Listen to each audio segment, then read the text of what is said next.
Offline class में हूँ। मेरा क्लास मुसल्लमपुर हाट में स्थित है और मैं अभी अपने ऑफलाइन क्लास में हूँ। सुबह से माथा दर्द छूट नहीं रहा है। एक्चुअली 2 दिन से माथा बहुत दर्द कर रहा था, तो सोचे कि चलो आपसे एक बार बात कर लीजिए। आप लोग सब लोग सोच रहे होंगे कि खान सर, रोशन सर के विवाद पे सर आपका क्या ओपिनियन है या आप क्या कहना चाहते हैं। तो सबसे पहले तो मैं दोस्त मेरे विवादों में विश्वास नहीं रखता और मेरा मानना है कि शिक्षक को विवाद नहीं करना चाहिए।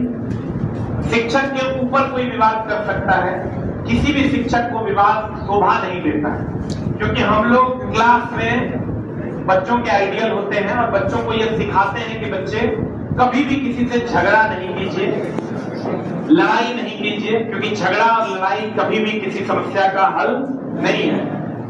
और अगर आपको समस्या का हल निकालना है तो वो फाइनली बैठकर ही निकाला जा सकता है। हम लोग के गांव समाज में जो बड़े बुजुर्ग थे वो ये कहा करते थे कि झगड़ा लड़ाई से आज तक किसी का फायदा नहीं हुआ है। हम लोग इतना छोटे थे तब से बड़े हुए हैं, तो यही सुन रहे हैं।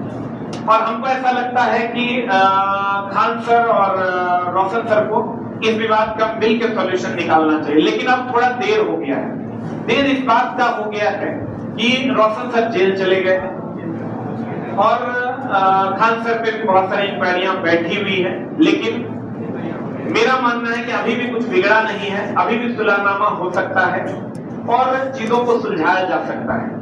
रही बात कौन सही और कौन गलत की, अगर आप ये सोच रहे हैं कि इस धरती पे कोई भी आदमी 100% सही नहीं है और 100% गलत नहीं, आप कहिएगा ये कैसे, तो एक बार आप अपने दिल से पूछिएगा, आप किसी भी आदमी को 100% सही कभी नहीं कर पाइए और 100% गलत भी नहीं कर पाइए।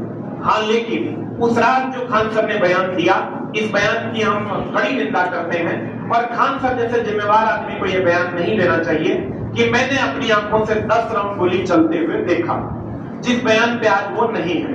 इस बयान की हम इसलिए निंदा कर रहे हैं क्योंकि इससे बिहार की छवि खराब होगी और बिहार की छवि खराब इसलिए होगी कि जिस बिहार में हम कहते हैं यहाँ चट्टा नहीं कलम चलता है, अगर उस बिहार में आप उस लेवल पे जाकर के जहाँ बच्चे आपको फॉलो करते हैं, लोग आपको फॉलो करते हैं और वहां आप ये कह देते हैं बड़ी गैर जिम्मेदाराना तरीके से कि मैंने अपनी आंखों से 10 राउंड गोली चलते हुए देखा, कि इस बात का शायद स्पष्टीकरण आपको देना चाहिए और इस बात का स्पष्टीकरण एकदम आपको देना चाहिए। उसका रीजन ये है कि यहाँ बहुत सारे बच्चे बिहार के बाहर के होंगे। कौन कौन बिहार के बाहर के हैं, एक बार हाथ खड़ा करना जो बिहार के बाहर के हैं।